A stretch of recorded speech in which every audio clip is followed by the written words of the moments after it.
Yorùbá wọ́n ti parapọ̀ láti dúró ti olóyè Bola Ahmed Tinubu fún àṣeyọrí tó ṣe nínú ẹgbẹ́ APC láti jáwé olúborí presidential ticket.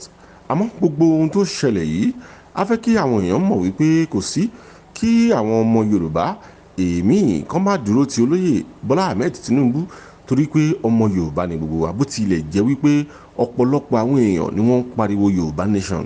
Bẹ́ẹ̀ ni Yorùbá nation torí pé tí a bá wò ìlú Nàìjíríà yóò dẹrùn, bẹ́ẹ̀ sì ni kò rọ èèyàn lọ́rùn.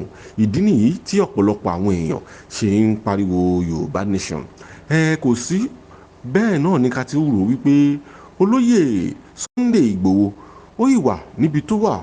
Àwọn ọmọ Yorùbá wọ́n nílò láti wà papọ̀ láti jọ ṣe àṣepọ̀ lórí ohun tó ṣẹlẹ̀ yìí. Àmọ́ àwọn àgbààgbà Yorùbá ni wọ́n dìde ni wọ́n sọ ọ̀rọ̀ yìí wípé àwọn máa dúró sẹ́yìn olóyè Bola Ahmed Tinubu torí wípé ọmọ Yorùbá ni a sì gbọ́dọ̀ ṣe nílànà tó yẹ torí wípé àwọn mọ̀ wípé ìyàtọ̀ máa wà nínú ìjọba olóyè Bola Ahmed Tinubu tó bá jáwé olúborí. Àdéhùn jù báyìí lọ, ẹ gbọ́ díẹ̀ nínú ọ̀rọ̀ tí àwọn àgbààgbà Yorùbá sọ. Èrò wa ni pé a dúpẹ́ lọ́wọ́ Ọlọ́run, ọmọ wa ṣoríire, ọmọ Yorùbá ṣoríire, àsìkò dẹ̀ tó ní lójú Ọlọ́run lọ́lọ́run ṣe pàṣẹ sí. Èrò tí wà nìyẹn. Inú wa dùn sí lọ́pọ̀lọpọ̀. Adigbẹ́tàn àti múra Yorùbá ti múra láti ṣàtìlẹ́yìn fọ́mọ wa.